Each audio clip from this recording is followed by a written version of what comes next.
চকদায় BJP বিধায়ককে দেখে go back slogan, BJP বিধায়ক বঙ্কিম ঘোষকে দেখে স্থানীয়দের বিক্ষোভ। এটাই তৃণমূলের কালচার। চাকদা বিধানসভার দেখুন তৃণমূলের শাসক দল কিভাবে প্রচারে বাধা দিচ্ছে। এই দেখুন, এটা বলে এদের কালচার। এটা কার নেতৃত্বে দল করে? বলে আদর্শ দল। এটা আদর্শ দল। আপনারা দেখুন।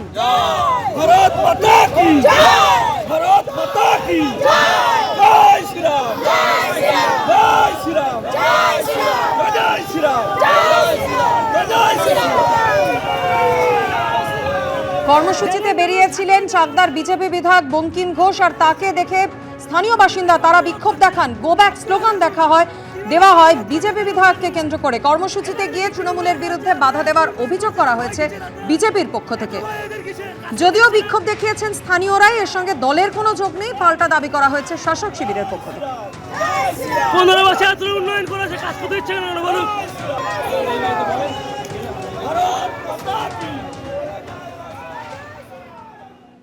কর্মসূচি অনুযায়ী আজকে আমরা এখানে ঘর ঘর অভিযান যে কর্মসূচি, সেই কর্মসূচি পালনে আজকে আমরা এই বুথে এসেছিলাম।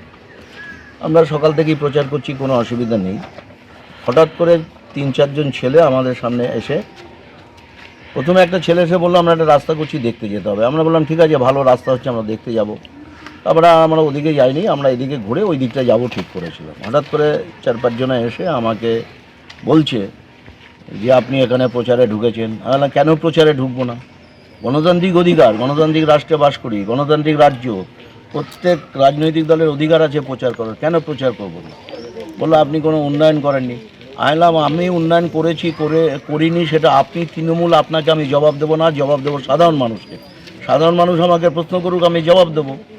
এই করতে করতে ওরা 2-1টা গালিগালাজ করলো। গালিগালাজ করার পরে জয় বাংলা স্লোগান, তারপরে ইনডাইরেক্টলি আমাদেরকে থ্রেট করার চেষ্টা করেছে।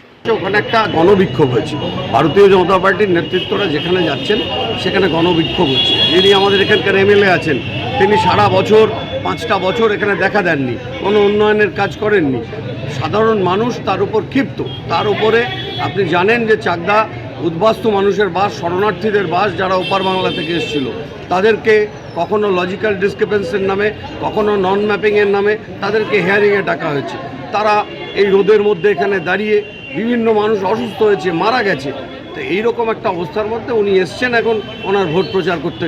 স্বাভাবিকভাবে সাধারণ মানুষ ক্ষেপে গেছে। আর অন্যদিকে ভোটের আগে দলবদল অব্যাহত। বাঁকুড়ার গঙ্গাজল ঘাটিতে বিজেপিতে ভাঙন, বিজেপি ছেড়ে তৃণমূলে যোগ 20টি পরিবারের প্রায় 100 জন বিজেপি কর্মীর। বাঁকুড়ার গঙ্গাজল ঘাটিতে গঙ্গাজল ছিটিয়ে তাদের হাতে তুলে দেওয়া হলো তৃণমূলের পতাকা। জয় বাংলা।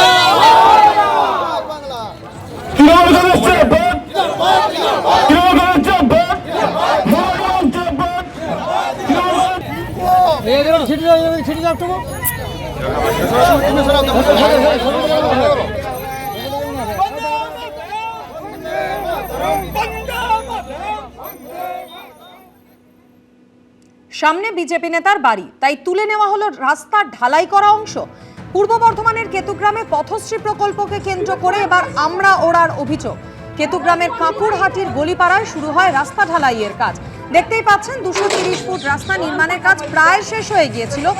রাস্তা নির্মাণের কাজ শেষ হওয়ার আধ ঘন্টার মধ্যেই এভাবে নির্মাণ শ্রমিকরা ফের একবার এলেন এবং তারপর কোদাল দিয়ে কুপিয়ে খুঁড়ে সেই সিমেন্ট তুলে দেওয়া হলো। ভাইরাল হয়েছে সেই ভিডিও।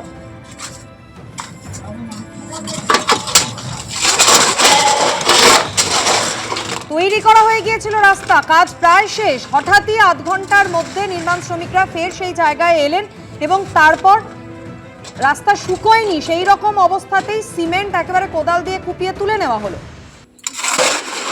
ভাইরাল হওয়া ভিডিও নিয়ে ইতিমধ্যে এলাকায় চাঞ্চল্য ছড়িয়েছে। বিজেপির তরফ থেকে অভিযোগ করা হচ্ছে যে তারা বিজেপি কর্মী করেন বলে পথশ্রী প্রকল্পের এই রাস্তা নির্মাণ হয়ে যাওয়ার পরও তুলে দেওয়া হলো রাস্তার বেশ কিছুটা অংশ, এমনটাই অভিযোগ করছেন ওই বিজেপি নেতার স্ত্রী।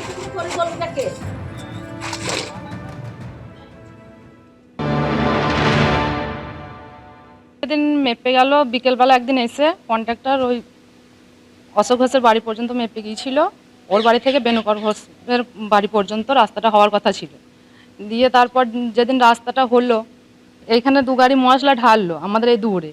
ঢালার পর ওরা খেতে বসলো, দিয়ে খেয়ে উঠে কি হলো কে জানে, তারপরে আবার মশলা তুলে নিয়ে ওখান থেকে রাস্তা হলো, গাড়ি দিয়ে ঢেলেছিল, দিয়ে সেই মশলা আবার তুলে নিয়ে গেল। যাই হোক, পার্টির নেতারা কিছু বলেছে, তুললো, তাহলে বলছে এটা বিজেপির রাস্তা। আমার স্বামী বিজেপি করে, ওরাই বলছে কন্ট্রাক্টরকে যে এটা বিজেপির রাস্তা। বিজেপির রাস্তা বলে এটা হবে না, আমার স্বামী বিজেপি করে যেহেতু। এবার বিজেপি করে বলেই হলো না, না হলে আগের দিন মেপে গেল কেন, ওদের বাড়ি পর্যন্ত মেপে গেল কেন? আরো বিস্তারিত এই ঘটনা সম্পর্কে জানাবেন প্রতিনিধি রানা দাস আমাদের সঙ্গে রয়েছেন। রানা, ছবি আমরা দেখতে পাচ্ছি, রাস্তা নির্মাণ প্রায় শেষ হয়ে গিয়েছিল, হঠাৎ করেই আধ ঘন্টার মধ্যে 20 ফুট রাস্তার ঢালাই তুলে নেওয়া হলো, কি কারণে? নির্মাণ কাজে যারা যুক্ত ছিলেন তারা কি বলছেন?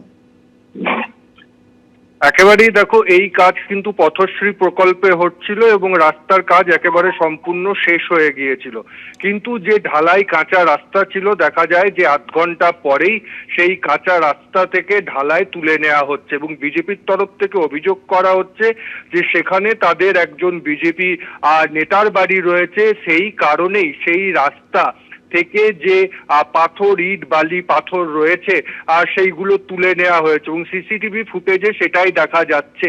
এরপরে এই পরিবারের লোকেরা যখন নির্মাণ শ্রমিকদের জিজ্ঞাসা করে যে রাস্তা এখানে তৈরি হলো, সমস্ত শেষ হলো এবং কাঁচা অবস্থায় রয়েছে, সেটা কি কারণে তুলে নিয়ে যাওয়া হচ্ছে, পরিবারের অভিযোগ যে শ্রমিকরা বলে যে তৃণমূল থেকে তাদের বলা হয়েছে যে এই রাস্তায় যেটা ঢালা হয়েছে, অর্থাৎ ঢালাই রাস্তা করা হয়েছে, সেটা তুলে নিতে হবে। তারা শুধু সেই নির্দেশ পেয়েছে এবং সেই নির্দেশ মতোই সেখান থেকে রাস্তার যেটা অংশটা সেটা কিন্তু তুলে নেওয়া হয়েছে। এইখানেই প্রশ্ন উঠছে। অন্যদিকে তোমাকে বলে রাখি, তৃণমূলের পঞ্চায়েত সদস্য তিনি বলছেন যে টাকা যে পরিমাণ ছিল সে পরিমাণ কাজ হয়েছে, ওই রাস্তাটা পরে কাজ হবে টাকা স্যাংশন হলে। কিন্তু এখানে প্রশ্ন হচ্ছে, যেখানে রাস্তা তৈরি হয়ে গেল, যেখানে ঢালাই হয়ে গেল, সেখান থেকে তোলার কি দরকার ছিল? ওইটা তোলার পরে কিন্তু আর কোনো কাজে লাগবে না, কারণ ওটা অনেকক্ষণ আগে ওই রাস্তায় ঢালাই হয়েছে, তারপর সেটা তুলে নিয়ে যাওয়া হলো এবং এখানে যে টাকা নষ্ট হলো এবং তার সাথে যে এলাকার মানুষের অসুবিধা হলো, এটা নিয়েই কিন্তু ইতিমধ্যে প্রশ্ন উঠতে শুরু করেছে।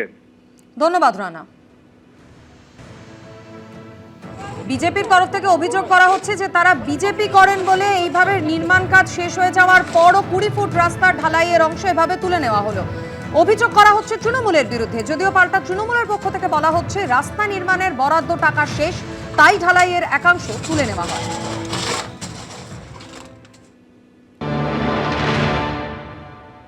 পঞ্চায়েতের কাকুরহাটি গ্রামে বেনুকর ঘোষের বাড়ি থেকে অশোক ঘোষের বাড়ি পর্যন্ত এটি পথশ্রী প্রকল্পের রাস্তা হচ্ছিল। সেই রাস্তাটি ভারতীয় জনতা পার্টির কার্যকর্তার বাড়ি পড়ে যায়, তাই সেখান থেকে মালটা উঠিয়ে নিয়ে যায় তৃণমূল কংগ্রেসের দিদির ভাই বোনদের নির্দেশের মতো কন্ট্রাক্টর। তা সেখানে রাস্তা কোনো ব্যক্তিগত নয়, রাস্তা সাধারণ মানুষের জন্য চলাফেরা করার জন্য, কিন্তু সেখানে ভারতীয় জনতা পার্টি এবং কি তৃণমূল কোনো দেখার প্রয়োজন থাকে না। বিজেপি যে একটা কর্মী আছে, সেই কর্মী কিন্তু এটা ভুলবশত কিন্তু আমাদেরকে নিয়ে ফাঁসানোর জন্য এই কাজটা করতে চাইছে। অবশ্যই হবে, গলিগালা যখন হবে, কিন্তু ওটা তো মেন না, আমি মেন করেছি, টাকার যে হিসাবে এসছে সেই হিসাবেই করা হয়েছে।